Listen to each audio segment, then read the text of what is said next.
experiences on tracking climate change related support needed and receiving.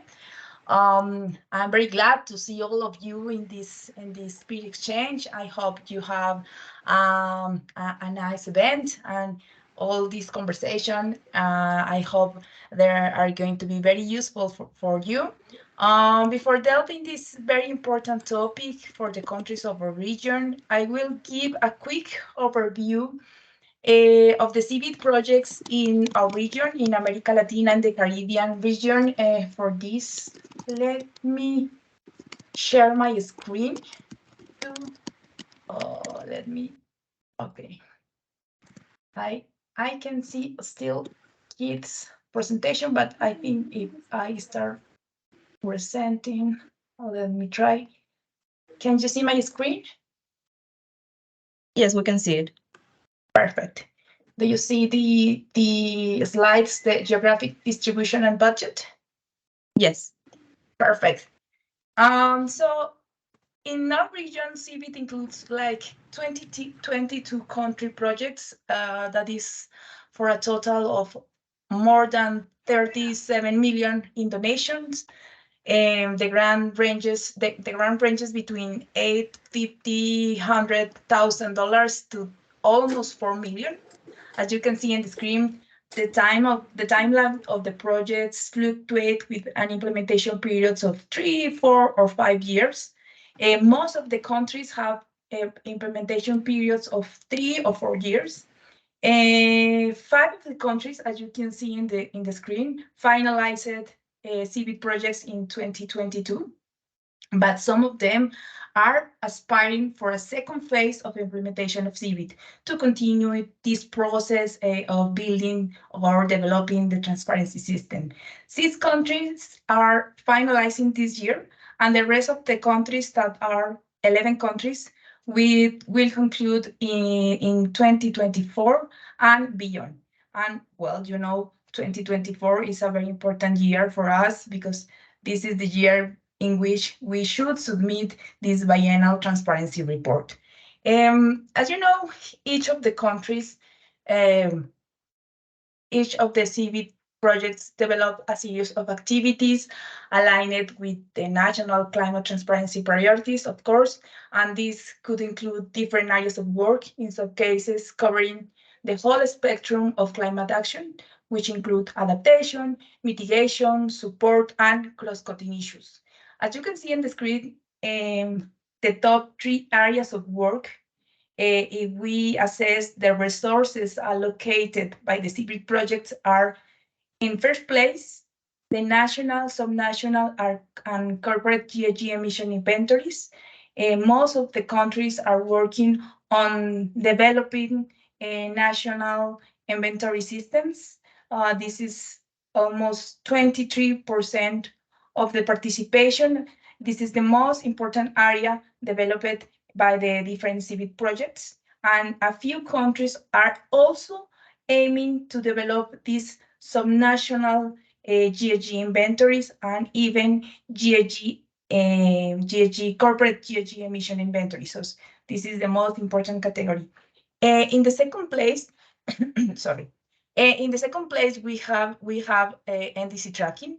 17% of the resources of the CBIT projects in Latin America are aimed on NDC tracking, and in the third place is establishing transparency system with 15%.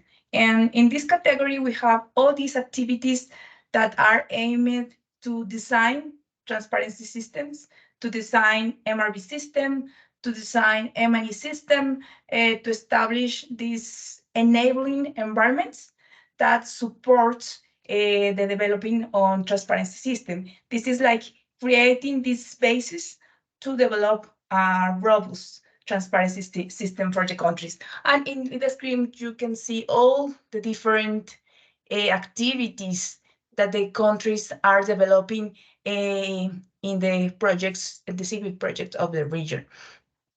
Here, we also have a category that is a cross-cutting issue, and is a very important and is not reflected in that graph, but is an area in which countries are working, that is institutional arrangement.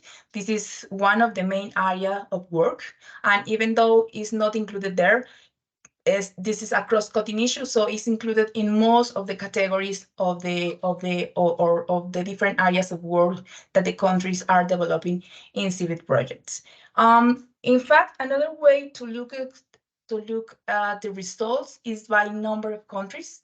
So in this, you can see more obviously that this institutional arrangement and legal instruments are and developing this institutional arrangement and legal instruments are one of the most important areas of the countries are developing, but also as we have the different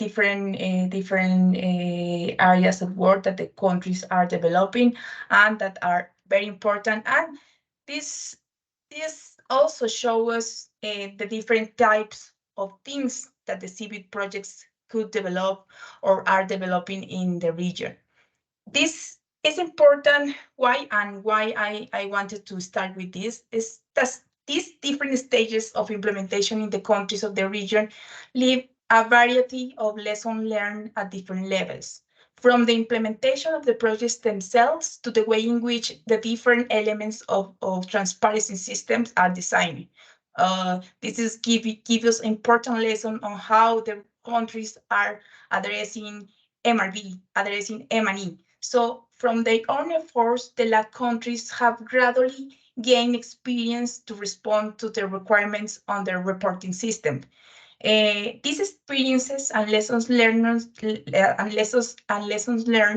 are very important and are experiences that are valuable to show and to exchange in order to create this collective learning process and these relevant examples that the countries can use to improve their own paths towards transparency. So we know that gaps still remain. We are clear on that, but these exchanges are highly valuable to create capacity and to create a community of practice where conversation between peers can contribute to the construction of better system that responds, of course, to the international commitments, but better yet, to respond to the national needs. Because at the end, this system need to be useful for the own country and need to be useful to decision making for climate transparency or for climate action based on evidence. So this is very important for us to create this conversation, to exchange these experiences in order to create a community in which we could improve our own system based also in of our own national experiences, but also we can learn with experiences of other countries. So was just an opening from this general vision of the CIVIT in the region.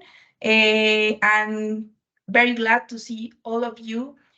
We hope to have more of these exchanges and we could learn from each other in the different topics that are developing in the frame of the transparency system. So back to you, Analida, to start with the main part of the event. Thank you very much, Sandra, for providing this overview on the results of the regional capacity analysis for Latin America and the Caribbean. In this next segment of the event, we will shift our focus to the topic of tracking climate change related support needed and received. We are honored to have the participation of distinguished panelists who will be sharing their experience and expertise on this topic. Allow me to introduce our panelists. First, we have representing the UN Environmental Program, Edgar Cruz, who will be providing an introduction to the topic of climate finance as our guest expert. We have Omar Alcock from who is the Senior Technical Officer from the Climate Change Division at the Ministry of Environmental Growth and Job Creation of Jamaica, who will be sharing his experiences in tracking climate change related support. We have Diana Rubnarin Lal as the Chief Technical Advisor for the project strengthening Trinidad and Tobago's capacity in transparency for climate change mitigation and adaptation, together with Mr. Kishan Kumar Singh, the head of the Multilateral Environmental Agreement Unit in the Ministry of Planning and Development, who will be providing us with their valuable experiences in climate finance tracking. And lastly, we have Keith Phillip, who will be joining us as the representative from the Bahamas, who will be sharing with us the development of climate finance in his country. I would first like to thank you all panelists for joining us today. And we will now begin the next segment, where Edgar Hernan will be providing us with an insightful introduction to the topic of climate finance. Edgar, the floor is yours. First of all, okay, thank you, Analida and Sandra, and thank you so much for all the participants. My name is Edgar Cruz. Currently, I work on a sister project that is on increasing the ambition of NDCs for Central American countries and Dominican Republic.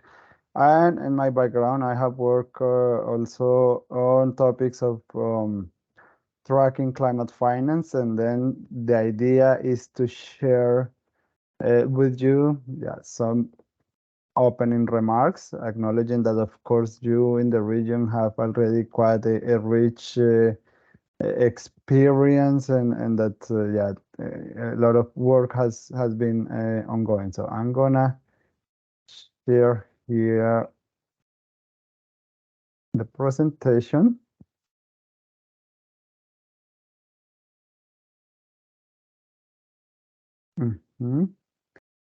So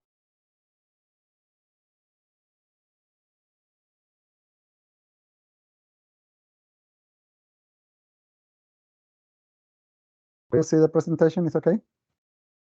Yes, we can see I the assume, presentation. yes. Okay. So basically, in these introductory remarks, there will be like three key elements that I wanna share with you. First, a quick overview, because I am sure you are quite informed and aware of what is the enhanced transparency framework, what are their characteristics, and of course, I will focus on that part of the tracking of the support needed and receive it, but within the context of the transparency framework. Something at least, because I am very familiar with this experience, the Colombian experience on what is happening in a country in the region. Perhaps that can also provide some insights on how to do tracking of support needed and received, and also based on experience, also working with your colleagues in Central America, some key practical considerations to take into account when embarking in this work. So regarding the enhanced transparency framework, of course, this is a little bit dense, but it is basically as everything that is guiding us in the climate arena is guided by the decisions of the Paris Agreement. So the Paris Agreement,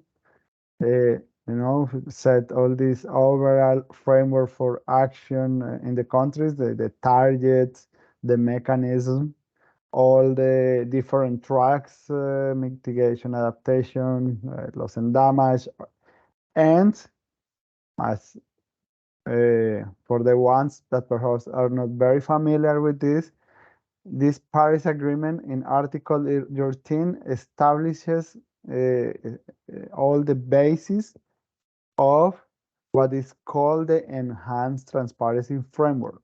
That, of course, it is a tool aiming to really to inform the whole process. It's a tool aiming to inform if the collective goals are being achieved or not.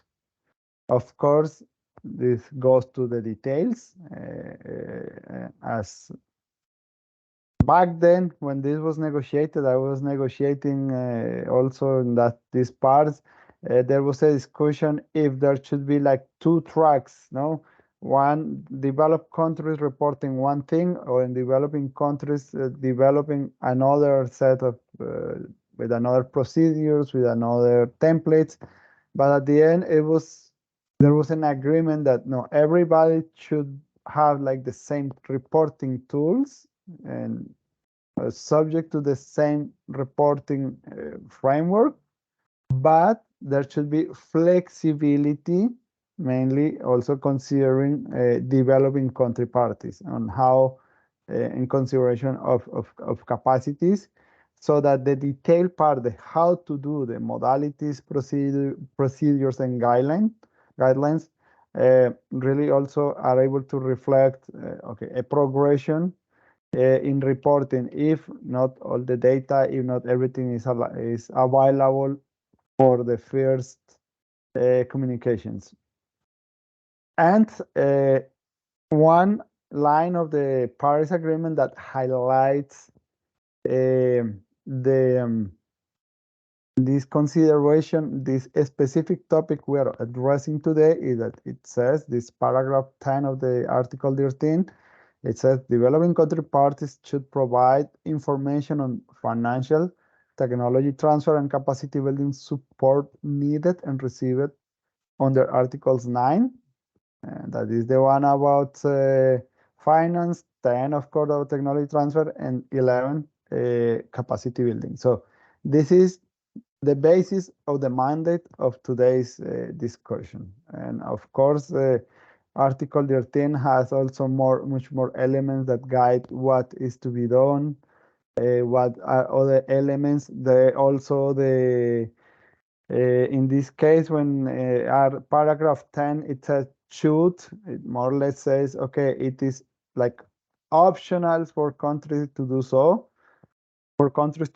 but of course, doing so has advantages. For developed countries, of course, there are strict shall do, so really reporting and data that is needed from them that is required really on compliance basis that is needed, and that differentiation is reflected there. So based on that, I continue a little bit more into the details of what or how does it work, what is the enhanced transparency framework. At the end is a set of tools, yeah, and the set of tools that aim to serve also all the purpose of the convention. And what are those elements? Of course, first, like let's say the national systems, the national climate information systems, where you have different subsystems. You have your adaptation, you have your mitigation, your inventories, and of course, one key element, all the information on NDC progress, because that is like one of the measurements of success of the Paris Agreement. Then there is the document part, yeah. But mainly here, what is more that what Sandra was referring to, the BTRs that must be prepared now. For many countries are already embarking, are preparing them, and so this is the first two, let's say, are in the national effort. So first, like a national information systems to have all the data, and later, of course, you go to the reporting phase, and then the verification has several layers. One is the technical expert review that will also have procedures, how the review is done, how, because they will be asking, reviewers will be considering, okay, it is adequate the way the country has presented the information, is it complete, as to are the assumptions, for example, and All these processes, these reports, and the technical aspect review fit also discussion process under the COP and the facilitative multilateral consideration of progress, also process to assess progress, and the global stock take that also is gonna take place this year during the COP, for which a lot of technical documents have been produced, and many of the informations that of the global stock take have relied upon the reports submitted by countries. And of course, as usual, when we talk about information and transparency, of course, just need to highlight that we are at a stage in which information must be reliable, transparent, and complete.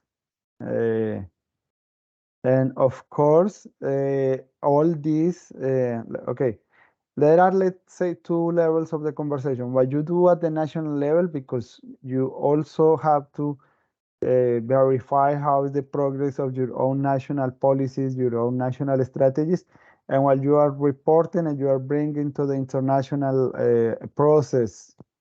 And of course, both levels are needed. The national level, you need to understand what is happening at your own country, and at the and then the other level, at the UNFCCC level, the target is to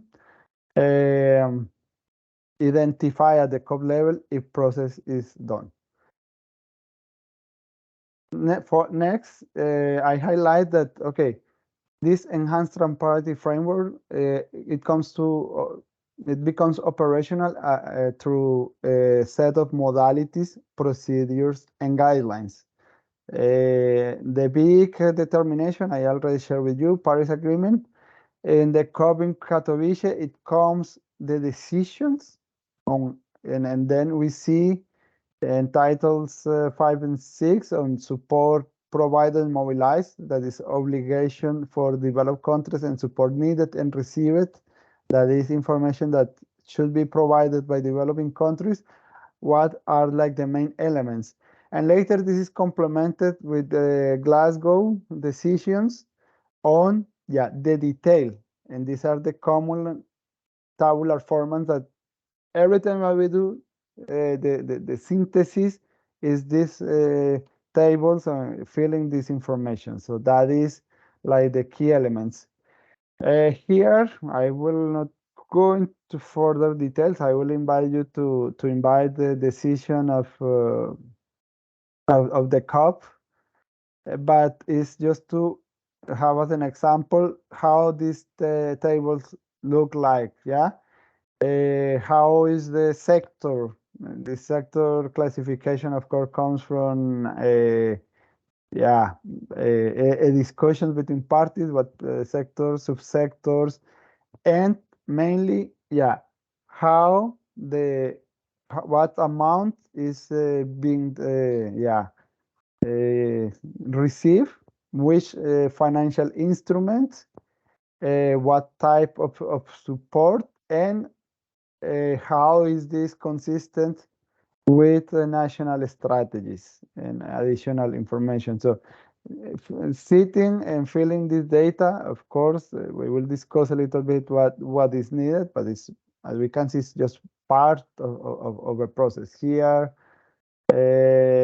Also on support receive, I am not gonna go into detail. And this was our in support needed and received, for example, under Article 10 on terms of technology transfer. So you need to, this common tabular format should inform both ways, what I receive, but also what I can, my expectations of needs. Now I will share quite some of the experience in Colombia. First of all the efforts of tracking are linked to a climate finance strategy. that overall target of this is to have the financing available for complying with the NDC. As many of the tools of the elements of knowledge management of the strategy, there is a climate finance website, a tracking website that is already operating for around 6 years, and it started as an international cooperation project, a readiness project back then, and now it is something that is operated with own funding of the National Planning Department. The method of tracking, of course, now there are taxonomies that could make life easier, but back then the basis of the tracking are OECD Rio markers, so a list of activities that are identified low carbon or adaptation, and you track with that. So within that context, for example, Colombia has already in this public website that I invite you also to visit. Sorry, it is in Spanish, but still there is information that you can track, at least in dollars, to facilitate. Is what do you track on international public finance? And here, just highlighting, this is a screenshot. It is clear, it says in the period 2011-2021, the financing received, and it must be clear that in, Colombia only accounts for non-reimbursable funds, then it is around $1.5 billion, almost $1.6 billion for this period. The colors, these are the regions of Colombia, the states of Colombia. The clear link here, and it's something that you can think when you're building your systems, is how to relate, how to geolocate the information. Here, the intensity of the colors is informing that most of the funds are in this region. In this region, I informed that this is part of the Amazon basin. So this is area of high deforestation. So this is to show a little bit that money is flowing to the places of deforestation. Unfortunately, it must be told, it's not stopping deforestation, but it's where international public finance is flowing. So then I highlight the 2 key points. Only reimbursable funds are according here. So if there is a loan that is treated as public domestic finance, and also how this is built. There is a national database on foreign international cooperation, and then that is the EU base to based on what I told you before, the keywords, the markers. That is what is being used to identify projects, operations from donors. So this is the outcome for 10 years, and mainly when we check the details are in operations. And how to track this climate finance needs and technology transfer and financial needs and capacity building. Okay, at the moment in our latest pool, there is nothing specific on mitigation, because okay, for mitigation there has been at the NDC level and other strategies more data, but for the first time there is a first approach on how to present finance needs for adaptation, and it's a first effort to quantify and put some cost on adaptation targets. So of course here there was a need to develop a methodology, a review of a baseline of which policies and actions are already being developed by the government, a review of available data to estimate score for each target, assumptions, because in adaptations there are a lot of assumptions, so we'll discuss further about it. Of course, the participatory process, and the costing is done, and of course part of it fits the tabular formats. And to complete this part of these introductory remarks, some key elements for your consideration. Of course, It is key to link the tracking to an overall climate finance strategy, to a country finance, climate finance policy, whatever you refer, so that you are linking all the pieces and you are aiming to match your demands, your needs with the funding. Of course, key elements will include that you have governance, yeah, who is gonna have an overview, who is gonna oversee the system, but legal mandates, which area in the government has a clear mandate for developing this, and even is there a person within an agency, a finance ministry or environment ministry that has in his or her contract a function that says, okay, you are in charge also of producing yearly reports on climate finance tracking, for example, all the topics of capacities and responsibilities, because yeah, all the protocols for data flow, because yeah, the environment ministry or the finance ministry doing the tracking will need the collaboration of the other ministries or the subnational governments, and of course tools to communicate, and also think that if you are building a national climate information system, how your climate finance tracking system will operate, will have an understanding with the others, or they are separate systems. You need to think about that. For example, and what is key, of course, these are exercises, and it has been discussed in many forums that, of course, you are doing here an effort to collect a lot of data, you are doing building databases, but the important is always keep in mind what is gonna be the use of this information. Yeah, what is gonna be yeah, how is it gonna contribute your policy process and your, yeah, and not only your policy process, but your annual processes of planning and your entities and agencies. And of course, you can use things on how to fit more processes that are going on and that are being led by countries in the Caribbean on the wider discussions on climate finance. And final practical point and on financial needs is a point that they are mainly or mostly still are underrepresented and underestimated, because many plans, NDCs or NAV, many of these tools still have like the consideration, okay, I reflect that I have the need of making the national coastal plan, and this plan costs $1 million. Yeah, and that is what I am reflected as a need. But the investment cost, how much do I need really to invest for coastal protection? What is the pipeline of projects? That is not yet reflected. And that is a serious issue when we are quantifying needs, really how to advance all the information.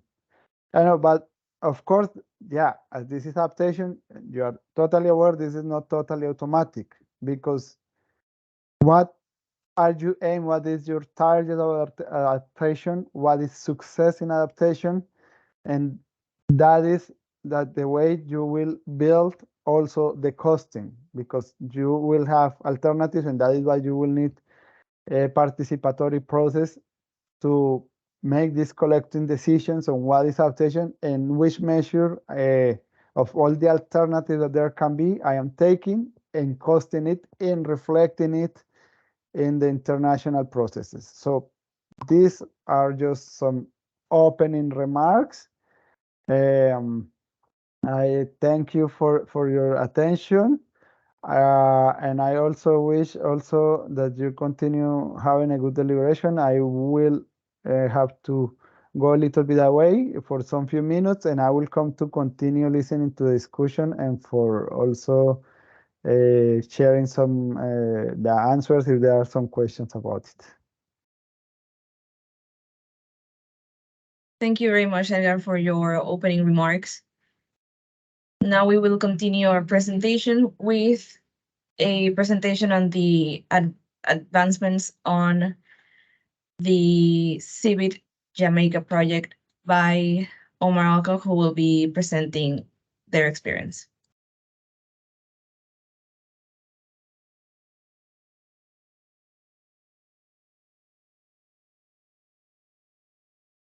All right, so good morning, everyone. Annalita, if you could confirm that you are seeing the PowerPoint and it's in PowerPoint mode, presentation Yes, I can mode. see. I can see the presentation.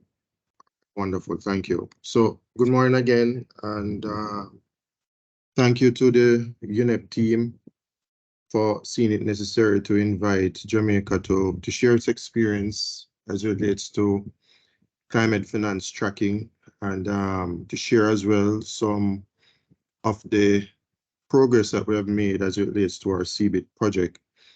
As Annalita mentioned, I'm Omar Alcock, the Senior Technical Officer responsible for mitigation in the Climate Change Division, which sits in the Ministry of Economic Growth and Job Creation in Jamaica. So I only have 15 minutes, and I think I've overdone the slides, but I'll do my very best to stay within the time.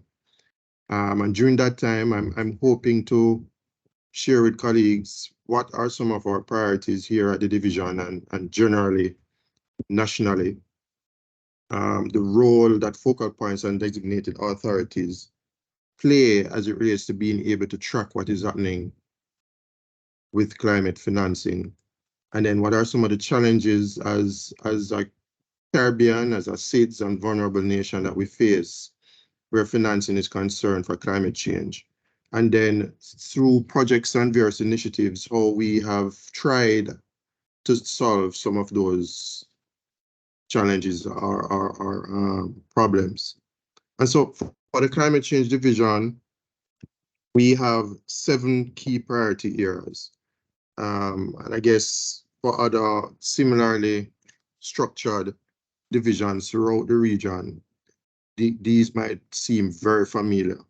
You know, one of our aims is to ensure that we're enhancing resilience of our infrastructure, of our natural resources, of the people themselves as relates to climate change. We try as best as possible to increase the education, the awareness and sensitization as it relates to what is climate change, how it has been impacting and how it will impact in the future, and provide training where applicable through various partnerships and collaborations with projects and programs and, you know, international development partners.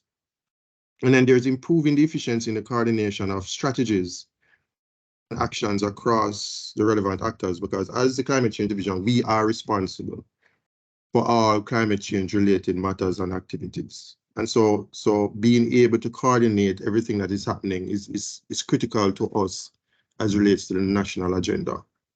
And I guess relevant to the discussion this morning is establishing the monitoring and evaluation framework for climate change, adaptation and mitigation, and encompassing all of that, because none of that can be done without financing, right? We also endeavor to increase the access to funding, whether that's GCF or any other facility that exists out there.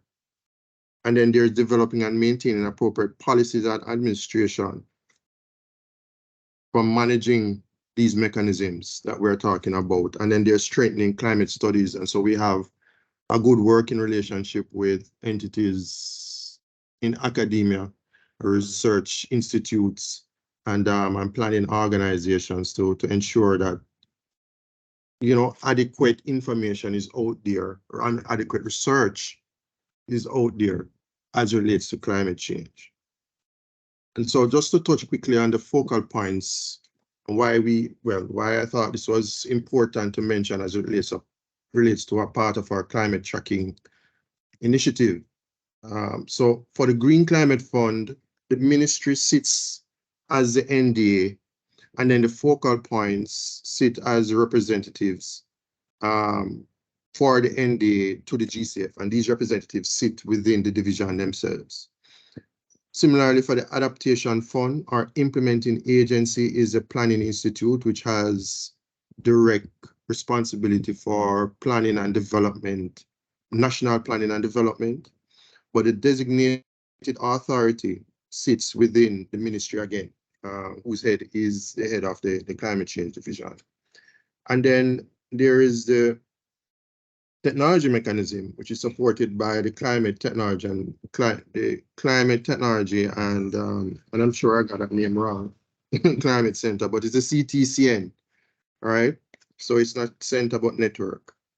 And so the national designated entity is the division which I sit in, and the focal points are, again, employees within the division. And so why was that important? So for us to be able to monitor and manage, coordinate strategically what is happening on the ground as it relates to climate change, we saw it important that those roles and responsibility remain in the division and in the ministry responsible for climate change to allow the government to ensure adequate alignment among activities, projects, programs, and initiatives within the climate change space and based on our objectives and national priorities.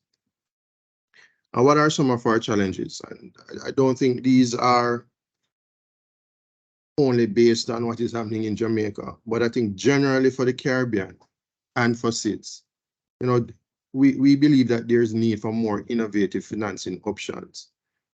And these could include blended financing options based on, the project type or the type of financing that is available for the respective project, whether it's a mitigation adaptation project or one that is blended to reflect both. And so we think that is a part of what should be explored further because it's what is lacking for us in the region. And then there is the need, I think, for what I'm calling a fear and vulnerability index. I know that there is an initiative now to examine further this index matter. And so we believe that it is required as a part of what should be determined for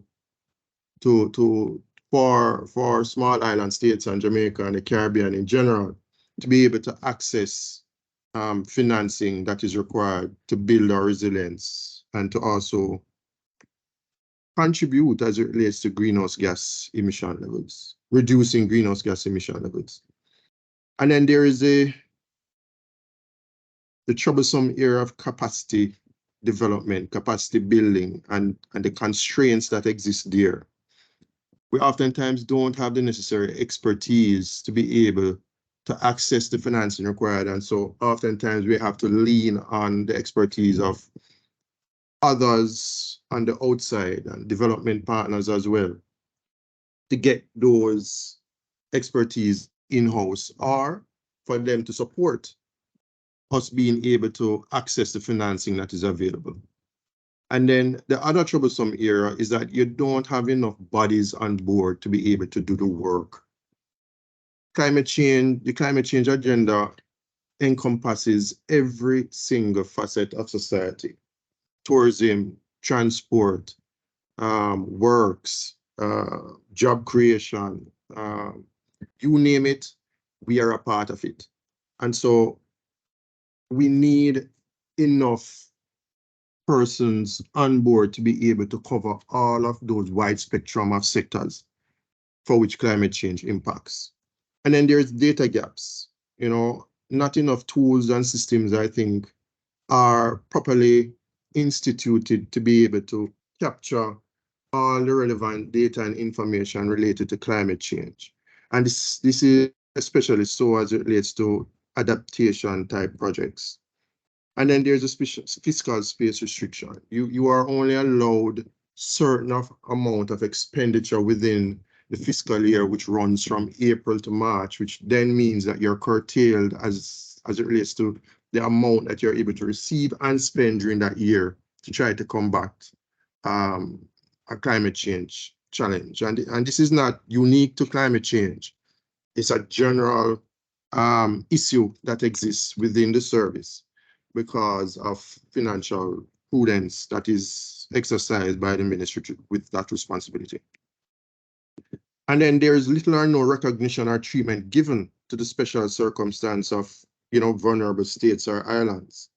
And I want to peg it to the next bullet, which is the continuous need to justify our vulnerability. I don't even know if I need to expand on that anymore, but it is frustrating when, as a small and developing state, so dependent on external forces, that we continuously have to justify the climate rationale and our vulnerable state. And then, due to the classification as middle or high income country, and this is now pegged to possibly my fear vulnerability index, is the fact that as a middle or high income country, you're not necessarily eligible for concessional financing. And if we take the example of several of our brothers and sisters within the Caribbean who have had to endure significant strain as a result of an active hurricane season. At that stage, whether you're middle income or high income doesn't help you when you have to migrate your entire island, or if you have lost 10 years worth of gain for your GDP. It doesn't help. And so there has to be a rethink as to how we, whether middle, high, or low, would be able to adequately access what is available to build our resilience. And then there's a lengthy and complex process to access financing. Some of these processes could run you up to almost 2 years back and forth with various funding agencies to be able to access what is required now. And within those 2 years, situations and circumstances would have changed, which would not have allowed for us to address immediately what our challenges are. And so as I press forward quickly, some of the projects and initiatives, firstly, the CBIT project. We had started the Strengthening Jamaica's Capacity to Meet Transparency Requirement under the Paris Agreement. And that project was aimed at moving towards building a national MRV system. To date, we have been able to prepare several technical reports. We were able to also partner with regional entities and other, I guess I could say, countries in the region. I think I heard Kishan's name called during the introduction. He and his team are also integral or instrumental in us understanding, some of the steps to take in going forward, because they have started this trod before. And so several reports as relates to assessment, capacity constraints, gaps, enabling technology needs, and so on, have been prepared. And the aim, as I said, a national MRV system, which would encompass a knowledge platform, GHG inventory and database management system, which we have a prototype for and need to now operationalize. The ability for spatial and GIS mapping capabilities, which we want to incorporate into the knowledge platform to be able to track projects, whether it's adaptation, mitigation, and the financing of those. And then also to institutionalize some kind of online and or in-person training program as it relates to GSG accounting and their various methodologies.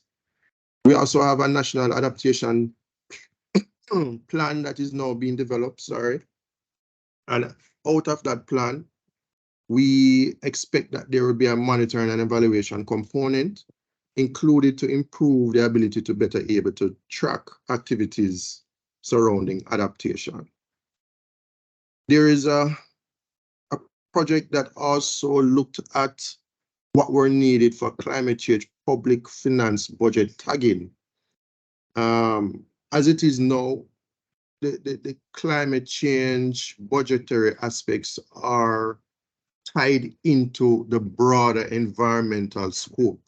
And so there is a need to clearly identify the climate change expenditure from the government coffers, and then better able to track specific public spending, which on climate change, which is also key to meeting our transparency requirement.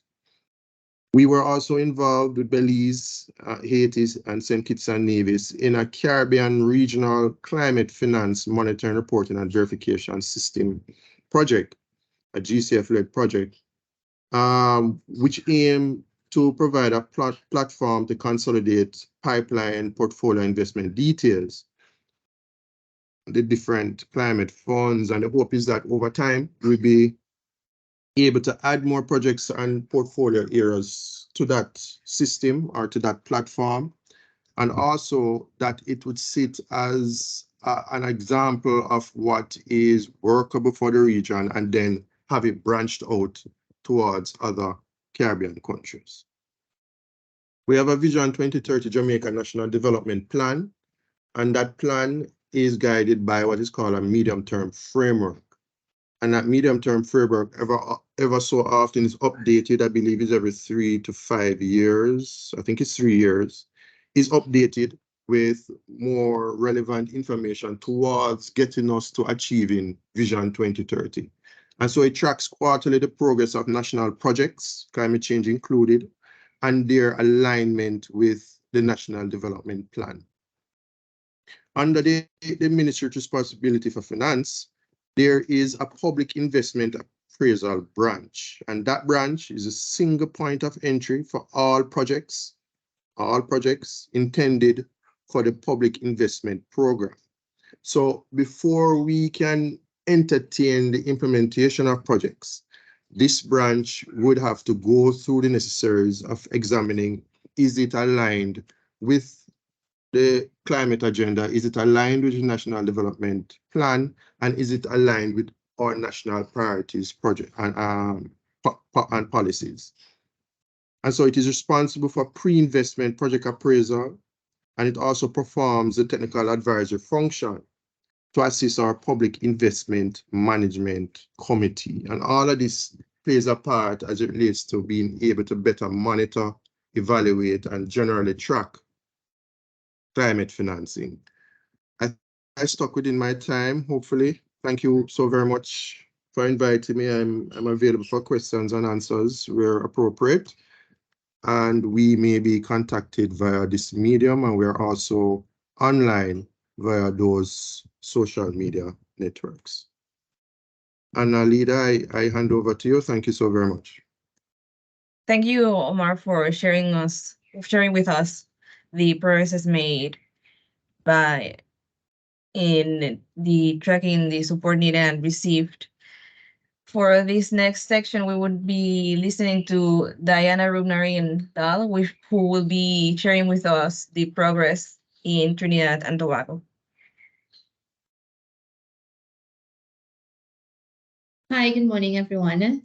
Thank you very much, Annalida, for giving us the opportunity to present for Trinidad and Tobago the climate finance tracking and policy progress. Can you just confirm that you're seeing my screen? Yes, I can see your screen. Thanks. Yeah, so similarly, as my colleague Omar would have gone through, I want to just go through the key organizations with the responsibility for climate finance, our current status of tracking climate finance, the improvements that would be instituted through our CBIT project, the provisions in our MRV system, which is our monitoring, reporting, and verification system, and what we have planned for the future system for tracking climate finance. So we have the Ministry of Planning and Development. They are the focal point to the UNFCCC. So Trinidad and Tobago has made significant progress in establishing a policy and regulatory framework for climate finance. The Ministry of Planning and Development is the national focal point to the UNFCCC and is the overall coordinator for climate finance and climate-related projects, receiving the climate financing and implementing projects. So some of the key divisions here. The government has developed a national climate change policy that outlines the country's goals for receiving greenhouse gas emissions and adapting to the impacts of climate change. The policy also includes provisions for promoting climate finance and creating a supportive regulatory environment. In addition, the government has established a number of institutions and mechanisms to support climate finance.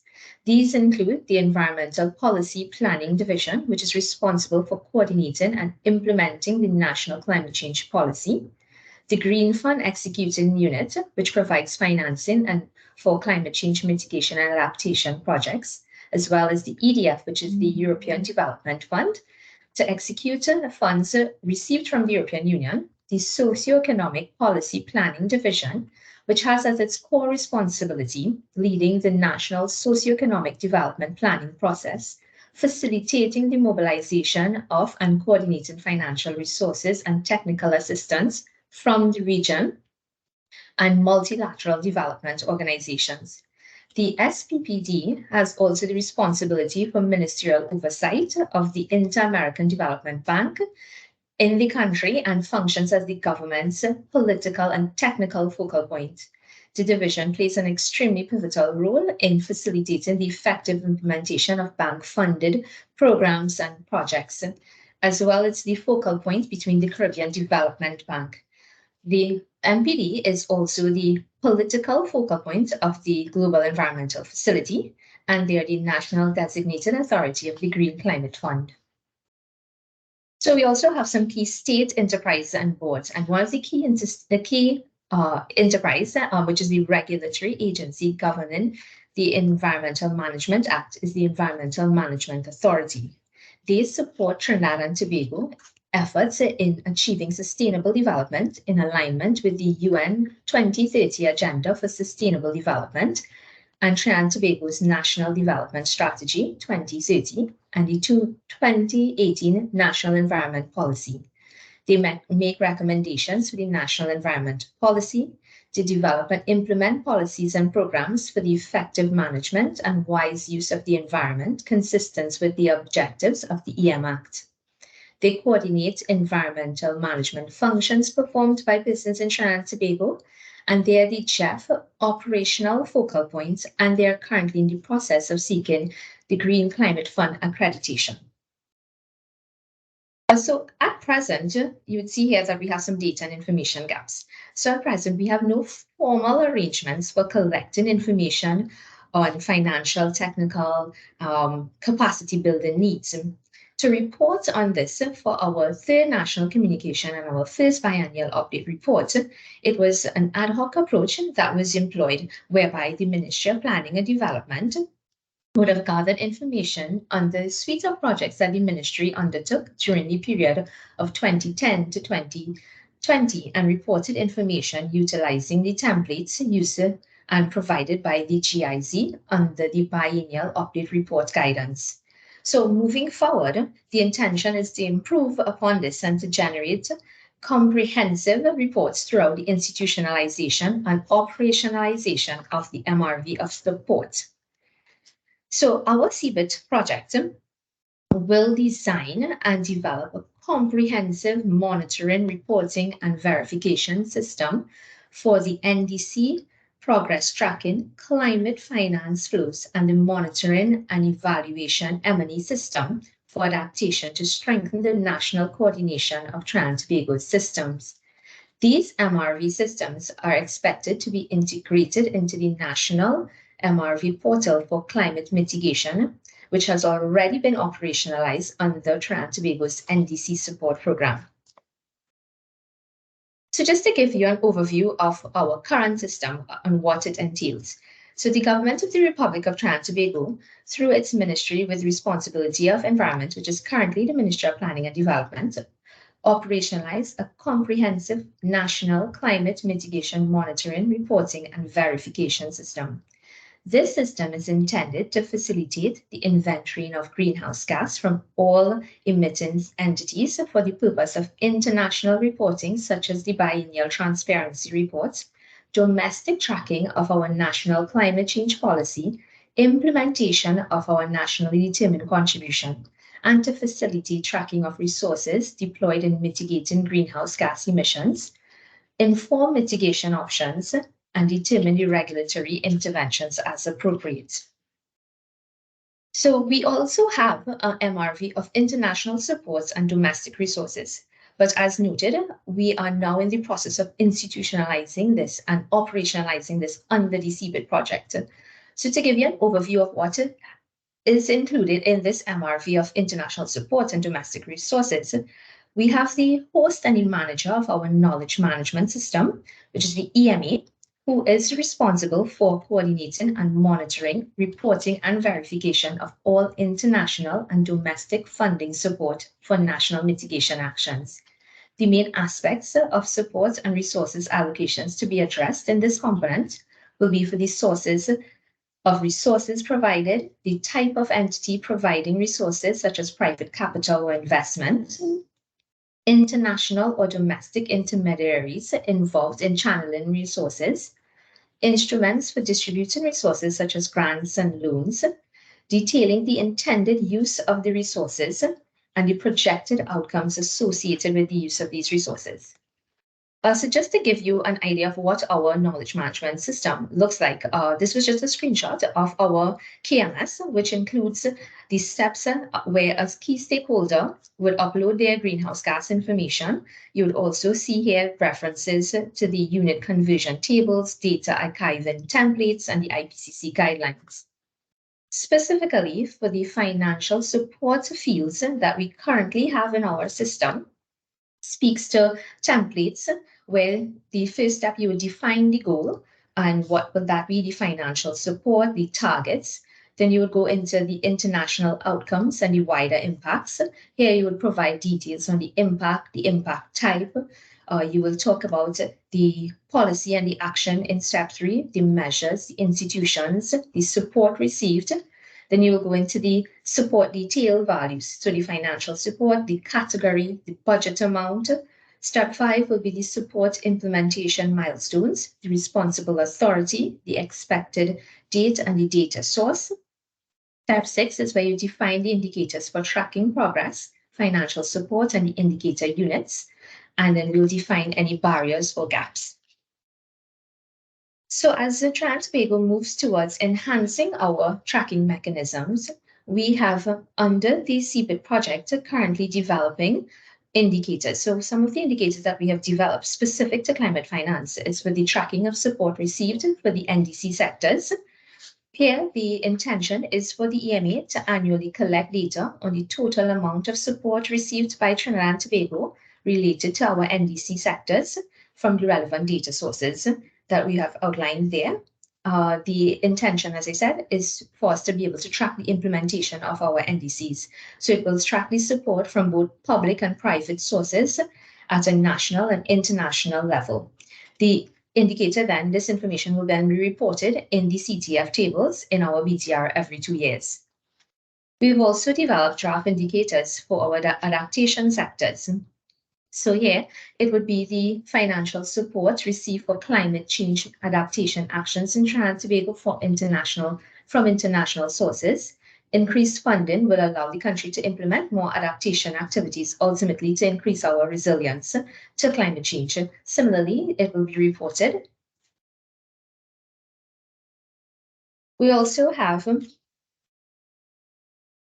a framework that we are currently in the process of finalizing.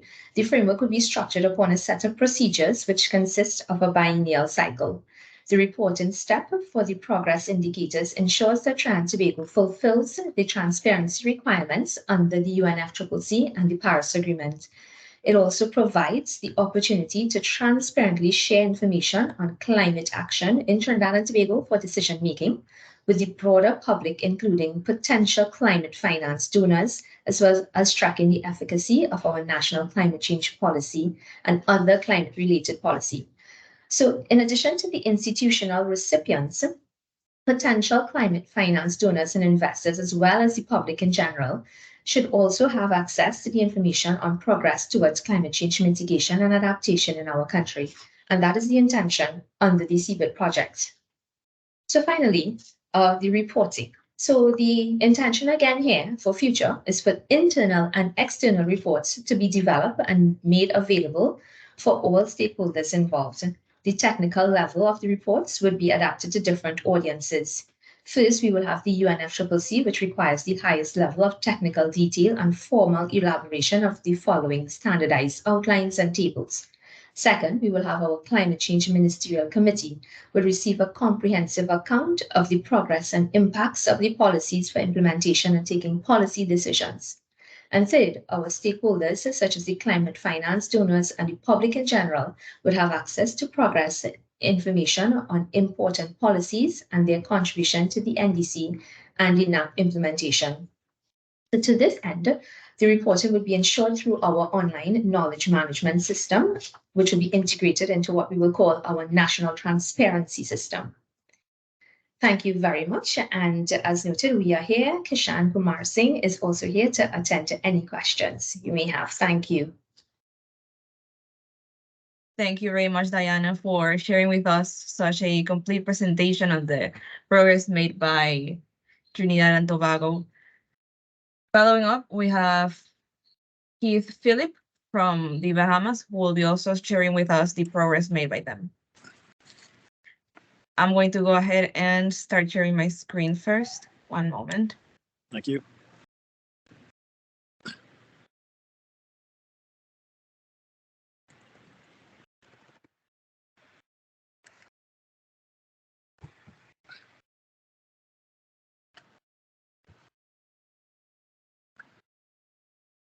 All right, can you see my screen? Yes. Perfect.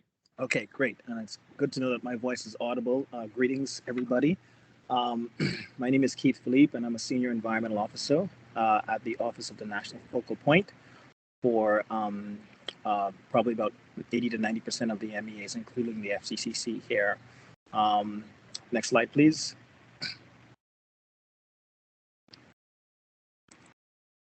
Yes, so in presenting to the distinguished folks in the audience here on what our progresses have been made with respect to climate change and CBIT, just to know that CBIT has the project has been launched about a year and a half ago, so we're midway through. We have recently contracted our different consultants and local experts here to help us develop and implement. And now we're at the climate financing tracking stage of the project. What we're going to look at is briefly an introduction to the Bahamas for those of you who are not really familiar with the Bahamas. Then we're going to look at conceptual climate finance tracking methodology and our proposed approach given our national circumstances. And then we look at an example and application of the methodology. Next slide, please. So many of you have met our Prime Minister, who is a very, very firm advocate of climate change and has attended COPs, including Sharm el-Sheikh, and then our minister, and then also our director, who is the national focal point for the JEF, and also the one of the focal points, one of the national designated authorities for the GCF, Dr. Rihanna Neely, and she should be in the audience here. Next. So the Bahamas, as you know, as you may know, is the country that is directly southeast of the Florida Peninsula. We're an archipelago with about 700 islands and keys. Move to the next slide, please. The Bahamas is translated as shallow sea, and hence why you can see the sandy shoals from very high altitudes. We're about 14,000 square kilometers inland, and that's only about 10 to 15% of the entire area of the country. Of course, we are primarily a marine country. We have a population of about 400,000 people, and about 70 to 75% of those people live in the capital, Nassau, which is about 7 by 21 miles. A heavily tourist destination, and yes, I think everything else speaks for itself. Next slide, please. Okay, so we're going to talk briefly now about the conceptual climate finance tracking methodology and the approach we use and why we used the specific approach that we're now applying. Next slide. As many of my colleagues from Trinidad and other countries have mentioned, the climate financing tracking methodology has to be based on the premises of an MRV. And I won't, go and read all of the points there, as they've already been mentioned in quite a bit of detail. But for our measuring, we identified a set of measuring procedures that most fit our national circumstances, and and then in terms of our verification reporting, we know that we needed to identify climate financing, that we were not going to be waiting on international agencies, COPs to to provide funding. We have to do something very quickly because we lie on a hurricane belt, and we constantly experience quite a bit of hurricanes. And the climate, we realized too that within our classification of climate finance, we have to determine how we calculate climate finance, and how we verify those calculations, and how we report those calculations. Next slide, please. Okay, the next two slides after this slide is going to focus more on the setting and the coverage and granularity of our methodology. And then the following two slides will focus more on classification of climate-related finance. And then the final slides are going to focus more on weighting of the climate relevancies to the different climate-based projects taking place in the Bahamas. Our classification of climate-related finance is based on the Bahamas' climate and disaster budget tagging methodology, and that was a part of the Bahamas Climate Spending Report in 2021 and 2022. Next slide, please. Yes. So in terms of setting the coverage and granularity of our methodology, the coverage we determined will be defined by which sectors or institutions will participate in the tagging exercises, and what financial items will be covered. The broader coverage, the more comprehensive the picture of climate relevant finance, and the more effectively resources can be aligned with the policy objectives, the more we consider the broad coverage applicability. In terms of the granularity, we've indicated that the granularity will determine where the estimation takes place and the level of information to be tagged. Next slide, please. Yeah, so coverage would be both domestic and international for climate finance, and it would involve both the public and private sectors. The granularity, on the other hand, be the estimation within the national expenditure, which will take place at the lowest level of detail available in the budgetary processes in the Bahamas. We've just concluded our national budget debate, for example, in June, and now it's going to be implemented beginning this month. And the other sources of estimation would also take place from the different project level, for example, the GEF projects and the GCF projects, and any other projects that related to climate, for example, for a project funded by the Climate Adaptation Fund. And so we'll talk about those different financial institutions and how they apply to our methodology in subsequent slides. Next slide, please.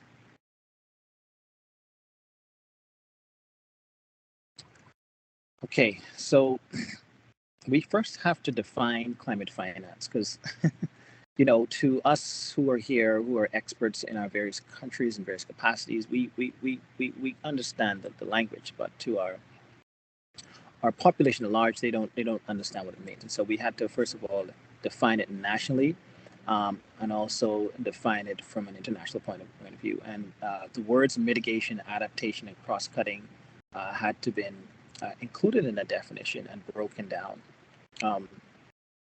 Adaptation to climate change, we've determined that it's an adjustment in natural or human systems in response to actual or expected climatic stimuli or their effects, which moderates harm or exploits beneficial communities. and then there's a definition for mitigation following, and then a definition for cross-cutting. Cross-cutting is very critical because we found ourselves in situations where we couldn't quite figure out what is what. Is it an adaptation type of financing, or is it really a mitigation? And so we'll talk more about it in subsequent slides also. Next slide, please.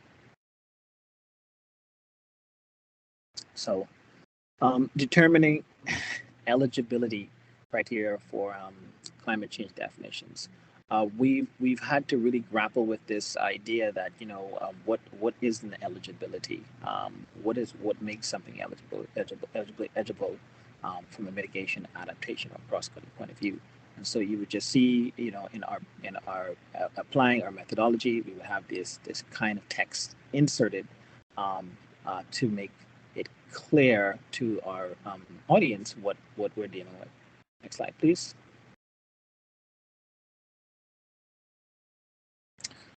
So currently there's no dedicated legislation, and when I say no dedicated legislation, as some of our Caribbean counterparts and other SIDS have, that talk very specifically about climate change. We do have legislation that speak about climate and climate finance in part. For example, the most recent being the Climate Change and Carbon Market Initiatives Bill, which was introduced in 2022. But if you read the bill in its interpretation section, the act in its interpretation section, you wouldn't see words like adaptation, mitigation. Instead, what it does in the body of the legislation, it talks about those. It uses those words, but in the context that it implies that those words are in keeping with most internationally recognized definitions. So we've yet to add those in any specific legislation, and that is something that we intend to do as we develop this methodology for climate finance tracking. Internationally recognized definitions we've used, particularly we draw and rely more on the Organization of Economic Economic Cooperation and Development rules as for the real markers. And so if you look at those definitions and you look at ours, you can see a lot of similarities. Next slide, please.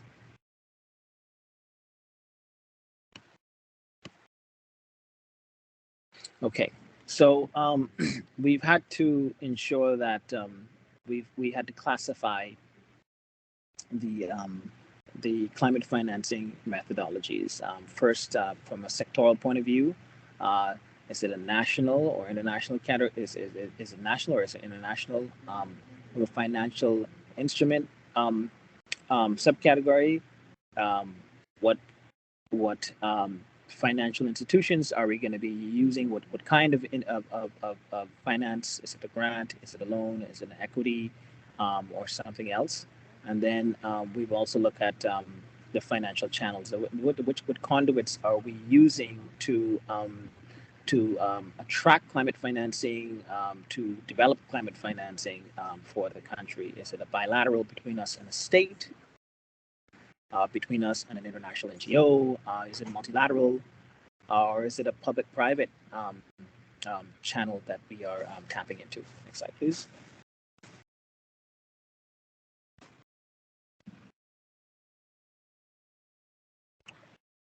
Next slide, please. Next slide. Hey, thank you.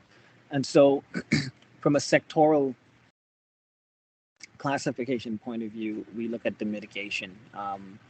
Is it subcategorized as an energy, transport, waste, industry, agricultural, forestry, or cross-setting? Agriculture is highlighted slightly lighter because agriculture can obviously be classified as both mitigation and adaptation. And so, yeah. Next slide, please. And again, adaptation, tourism is more suitable when we're dealing with adaptation because of what is required and to be set in place for them to to enjoy their stay in the Bahamas. Water resources. We just had a water resources workshop that spoke about accessing climate funds through the GCF for adaptation purposes. And that information can be found on the GCF portal. And in health, we are developing a national health adaptation plan.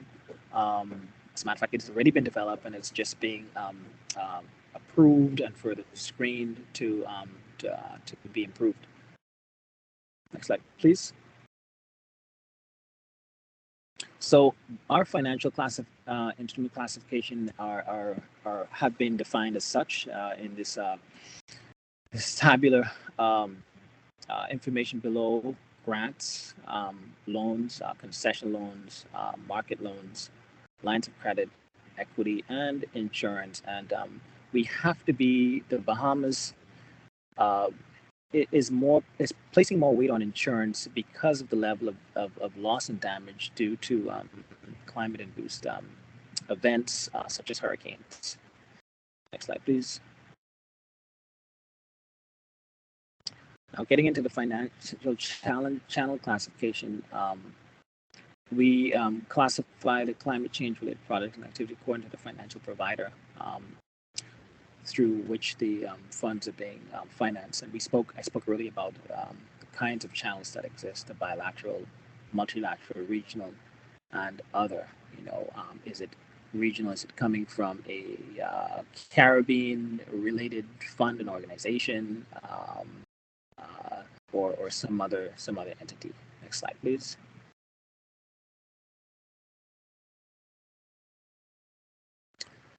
Weighing of the climate relevance. I just want to put a plug in there. I know, I would assume some of us are familiar with some of the Caribbean driven weighing protocols and processes, like the Sea Coral Caribbean Climate Online Risk and Adaptation Tool, and how that has somewhat helped us to be able to develop a screening method to understand climate influence of and how to help us understand how climate may influence our activity or decision making processes, and how it can impact management, legislation, policy, planning, projects, and budgets and stuff. So that was a good precursor to you're now implementing, and what we are now trying to implement, our methodology it's somewhat consistent with Sea Coral, with more better resources and more newer information, given that more information have been made to our disposal. So we weight the finances according to the share of activity contributing to address the climate change issues. The degree of the climate relevance is expressed in percentage share between 0 and 100%. And again, this is just our example. And you're going to see another slide that breaks this down a bit more in detail. Next slide, please.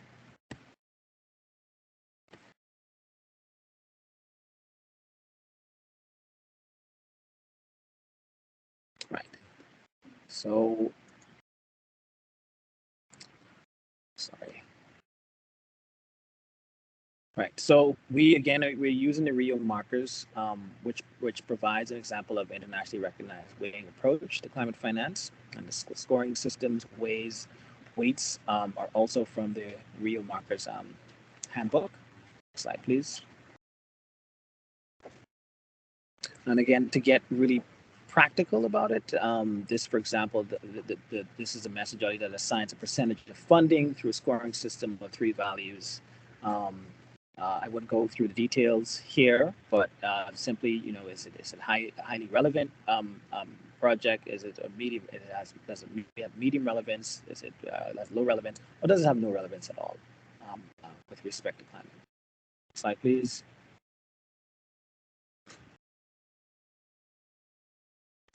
Just bear with me. I only have 2 more slides. I think 3 more. So, for example, climate change mitigation, right? What can a mitigation project look like with respect to climate finance? Next slide, please. So energy, for example, can be classified as a mitigation? How can you, offset carbon emissions using renewable energy? Next slide, please. So now we are applying the methodology. The energy project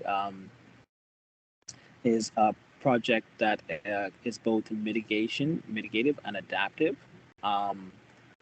The energy project that we're going to talk about, what I'm going to highlight very, very quickly, has medium relevance in its climate finance, in its climate objective, because of the language of the project itself. And so, and it has 50% expenditure, climate-related expenditure. So next slide, please.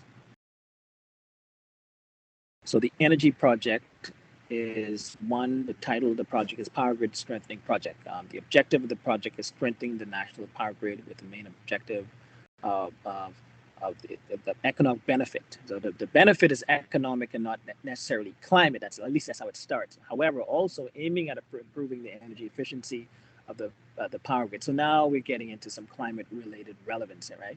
And so, nevertheless, it is expected that most of the expenditure will aim at non-energy efficiency improvement activities. And so, again, is it energy efficient or is it not? So, relevance, that's why it was classified as medium relevance, not really high, but it could get high if the objective of the project was different, right? Again, but the purpose of the project is climate change mitigation, but then the objective, says, it's kind of moderate in terms of its purpose, right? And it's an energy sector, in the Rio market field, we gave it a score of 2. Climate change related financing, it was only about $337,000 was allocated for true climate financing related work with respect to that project. Okay, next slide, please. And that's all. I know I'm running out of time. I want to thank you so much for your patience. This project, this work, what we've been doing so far has been done by some of our principal consultants, Sander and Maria and Leon, in conjunction with our chief technical advisor, Mr. Arthur Roll, who I don't think could have committed today. So again, thank you. Bye-bye. Thank you very much, Keith, for sharing with us the climate finance tracking methodology plan of the CIVIT project. Now we would like to open a brief Q&A section, taking into consideration the time we have left in the session. We're a bit over the time. So if you have any questions, please raise your hand or let us know on the chat.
All right, so as we are not receiving any questions in the chat, I would like to ask an open question to our panelists, which is, what are the main challenges faced by the Caribbean countries in accessing and effectively using climate finance?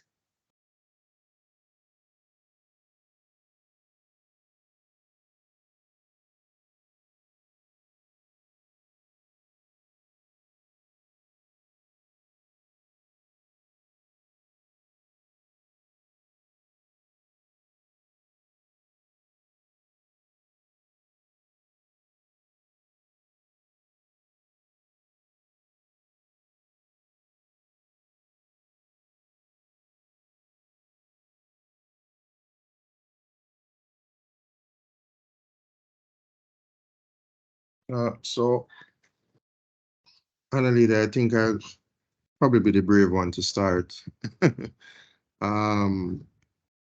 I had touched on some of the challenges in my presentation, and I probably want to pick up on one of those now, specifically the one as relates to the need for more innovative financing option. At that time, I had mentioned, being able to provide blended financing options as well as being able to mix and match based on the available financing, whether it is, project-based, grant, loan, equity, so on and so forth. And also for us, well, probably for other regions as well, one of the key challenges is the fact that unlike mitigation projects, adaptation projects don't necessarily pay back for themselves. And so are not usually, are not usually seen as beneficial because of the non-profit dollar value aspect. And so being able to mix an adaptation project with a mitigation project often is what might be needed. Being able to identify a mitigation project which has significant adaptation core benefits is also what could be needed, and vice versa, adaptation projects which also provide significant mitigation potential. This is a part, I think, of the greater thinking that we need to have, not only in the region, but by the financiers, persons with the funding and the facilities in hand, need to consider to be better able to serve, I guess, us as the clients in the Caribbean and Jamaica to meet our climate challenges going forward. Thanks. Thank you for your answer, Omar. Yes, Keith, please go ahead. Yes, if I may, that's a very good question, Anita. As a matter of fact, as a part of our project development, we had to address that. What are some of the barriers we've had in climate finance tracking and also on some of the enablers? But in terms of barriers, we've had really 5 core barriers. One is just the methodology. There's lack of adequate information out there in methodologies, determining methodologies, because countries are being required to do this, to figure this out and to implement it. But it's hard to draw on concrete examples that are applicable to our national circumstance. And the second thing is just data. The lack of data and the inconsistencies of data, the spread, the gaps within the data that we are using to help us determine what methodologies would be appropriate, etc.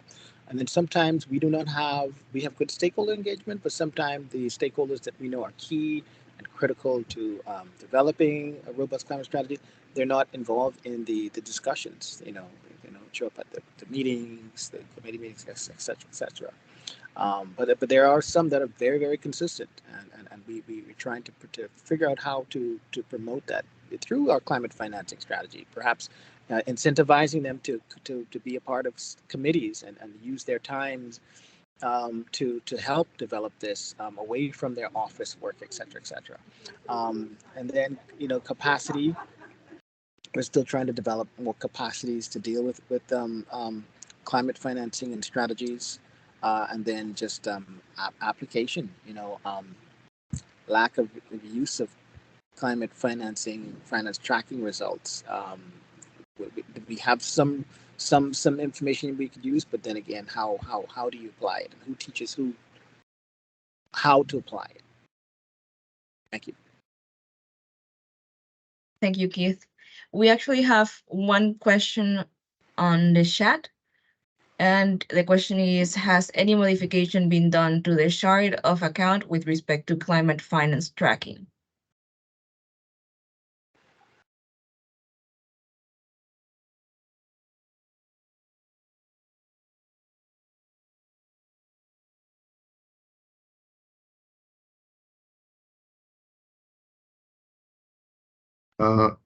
Thanks, Annalita. I don't know if you would be able to allow the person to expound on. It's not clear to me exactly the question, what is required. So I don't know if you would allow the person to expound a little more. Yes, this is Titus Antoine. Could you please elaborate more on the question? Hi, good day. Are you hearing me? Yes, we can hear you. Wonderful. Thanks for the opportunity to pose this question. In respect to the chart of accounts, as the responsible body in the government, for that will account for government expenditure ultimately, there's the functional the functional section of the chart of accounts which will specify expenditure on each item. I think I heard it in one of the presenters, which spoke to the current functional categorization of environment and having to pull out climate change from the broader context of the environment. So I wanted to know if any of the islands that presented today would have done any modification to their chart of accounts to adequately account for climate change expenditure, had gone down to that level of modification.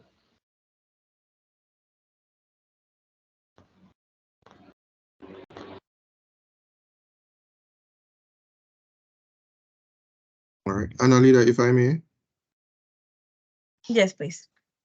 Right. So thank you for that question, Antoine. And yes, in my presentation, I did mention an initiative aimed at pulling out climate change expenditure from the general or overarching area of environment, which it is, according to the standard now, it falls under.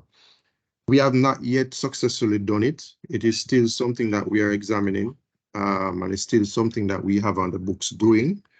There are different phases to it. I think one of the first phase was to assess exactly what areas we could probably attach this type of tagging to.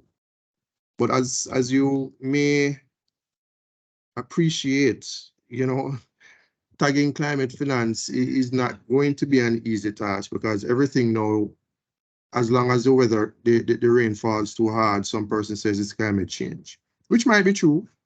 But it also might be just weather or simple climate. And so, for instance, when you have an agency such as what we call the National Works Agency that has to do road maintenance, fixing of bridges, just general maintenance of the transport thoroughfare, do you then label that as development type work? Do you label that as, a part of the agency's function to maintain our infrastructure, or do you label that as and tag it as climate change expenditure? And that has been a part of the challenge. And sector, I mean, we could go into transport, we could go into tourism and so on. And so the assessment continues, and we have not yet been able to identify the specifics of climate change versus everything else expenditure to be able to report on same. The reports that we have been successful in doing is when we have specific climate change projects or initiatives. Those are very clear cut. It's a climate change project. And so if you spend 200 million, then it's 200 million on this climate change project. But other than that, it's kind of touch and go, and we have to be careful as well where this is concerned. Thanks. Hopefully that answered your question. Thank you, Omar. Mr. Kishan Kumar Singh, I think you have your hand raised. Please go ahead. Yes, thank you very much, and thank you to the presenters for very insightful presentations. I just wanted to maybe respond to your first question about access, and basically to share some of the concerns that Omar had in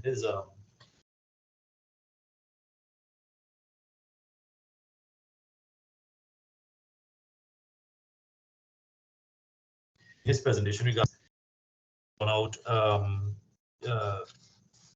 processes that require some specialized human capacity and technical capacity. which we of course get support from most of the implementing agencies, whether it's under GEF or the under the GCF. But the issue remains one of capacity at the national level. But in addition to the issue of access and application for these funds, again, coming back to some of the discussions that we had before, is really designing proposals to, and I think Omar just basically touched on one of the difficulties on how do you distill the climate change signal from the developmental signal or the environmental impact of development, and that is really where some of the issues. I'm addressing both questions in one, and that added to that complexity is the issue of the definition of climate finance, because there's none, and so therefore it has to be tailored on an operational basis, an operational definition. And I suppose it means different things to different people. It means different things to the donors. It means different things to the MDBs. It means different things to the recipients and the countries themselves. So I guess it has to be viewed through a lens, in our case, from where we sit as recipient countries. The issue of tracking, therefore, becomes a little bit tricky as to really what is climate finance and where does it come from. How do you distinguish it from developmental finance? Is it additional to development finance if you are building a climate vision, for example? So what we have done, and Diana would have, I can only speak for what we have done as attempts to try and put a fingerprint on where these funds originate, whether international or national, and therefore keep a track on them. What we have done is for NDC, for example, we developed an NDC implementation plan and a financial investment plan based on that, which are filled with actions and estimated costings, so that in implementing actions for achieving the NDC, it provides an easier template to track where that finance would have come from, whether it was international, whether it was national. Similarly, we have done vulnerability to climate risk assessment and a capacity constraint assessment that identified the climate risks in various sectors, because our approach to adaptation is not the traditional kind of approach that has been adopted previously, which is project-based to long-term adaptation. Our approach to adaptation is building climate resiliency through addressing climate risk, identifying climate risks in various sectors, and therefore integrating those risks into the national development planning, whether it's from a sectoral level or from a broader national level.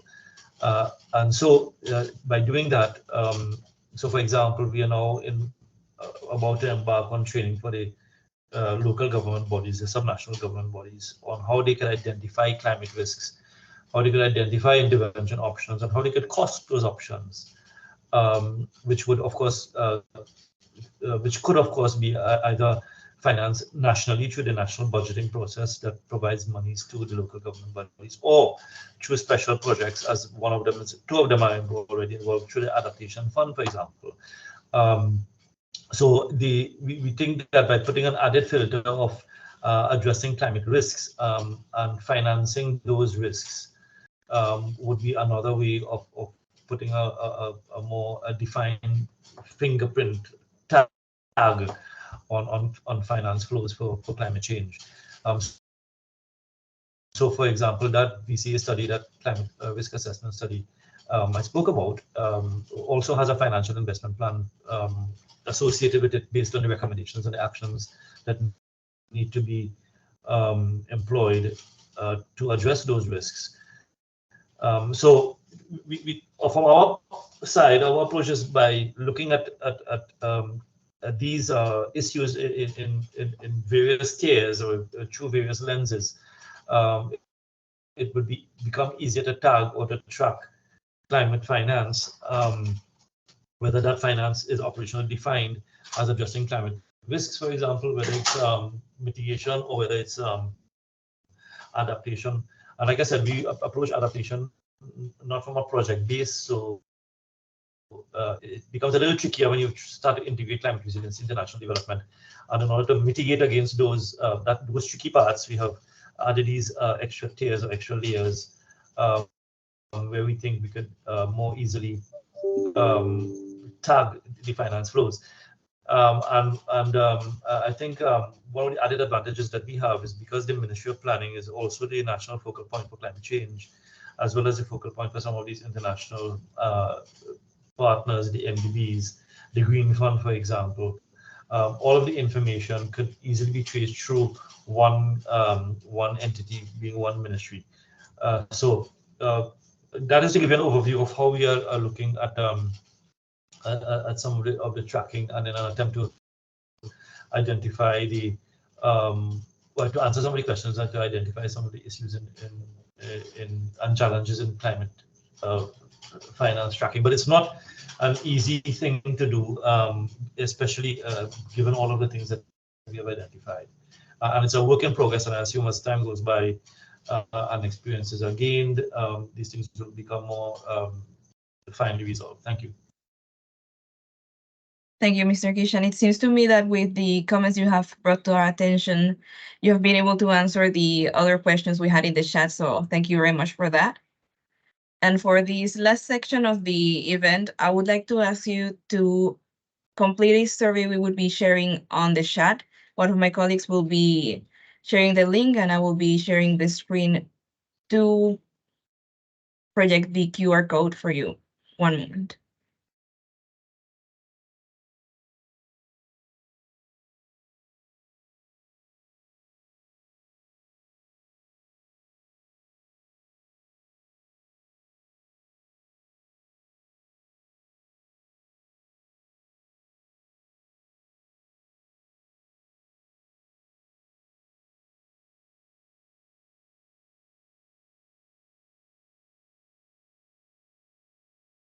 Right. Are you able to see my screen? Yes, we can see it. All right, thank you. Yes. Yes, so could you please give the thumbs up so that we know that you are already on the survey? Thank you.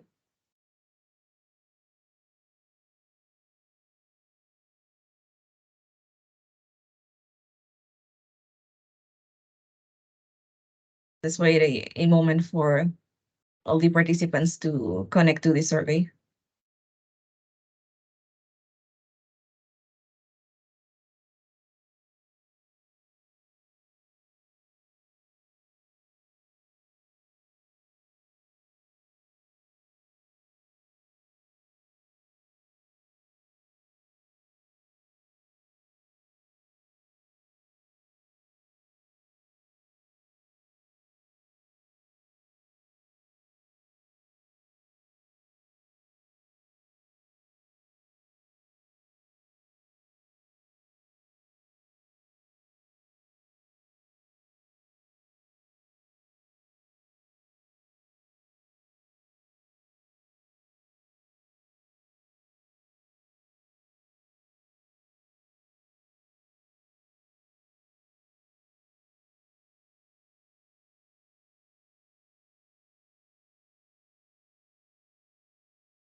All right, so the majority of the participants are already on the survey. I will start with the first question. So firstly, we would like to know, how useful did you find this session? The options we have here is very useful, somewhat useful, not sure, and not very useful.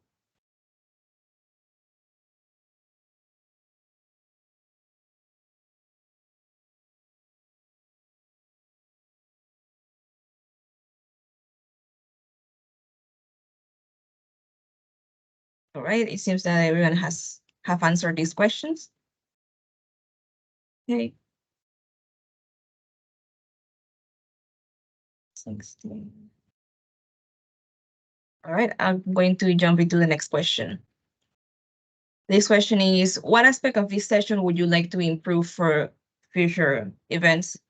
Let's say, for example, longer or shorter duration? Would you like more or fewer presentations, more interactions? We're open to your comments.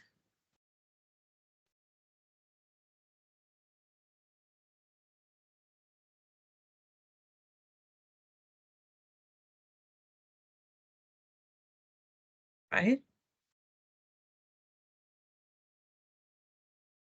Okay.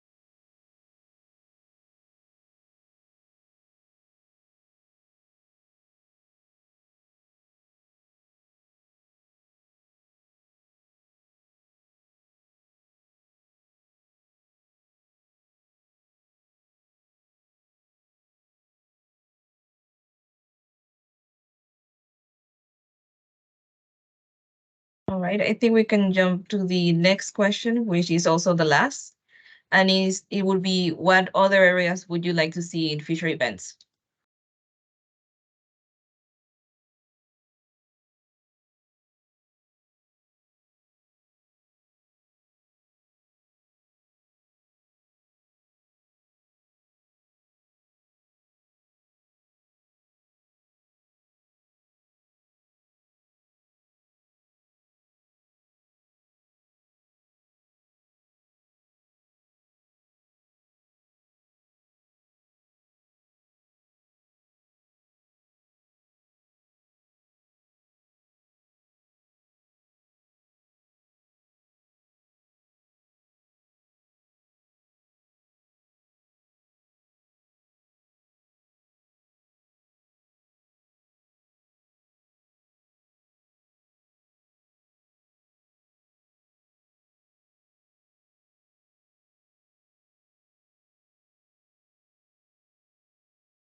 Well, I just wanted to take this moment to thank Edgar, Omar, Diana, Keith. Thank you very much for this very interesting presentation, and all the knowledge you shared with us.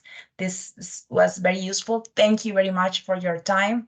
And if you have further questions, or you are interested in having more bilateral meetings, or in deep in some specific question regarding this topic, please feel free to contact us. We are more than happy to facilitate these exchanges. Thank you very much for, I am reading these areas in which you want to see future events. So this is very useful, and all your answers in the previous questions. Thank you very much, because this help us to plan more useful peer exchanges. So thank you very much.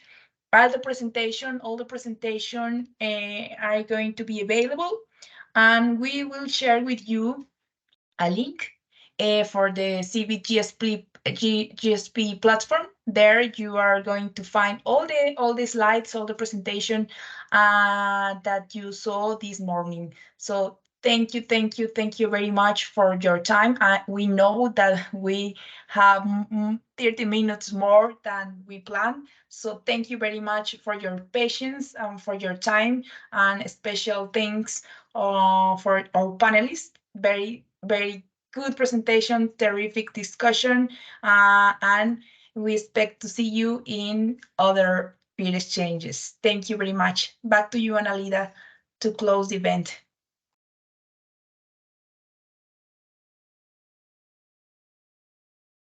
Thank you very much for joining us today. I have already finished the survey. Thank you for your answers. And as Sandra said, we are very thankful to all our panelists for their participation today, as well as the participants for accompanying us through this session. So thank you all, and we'll see each other next time.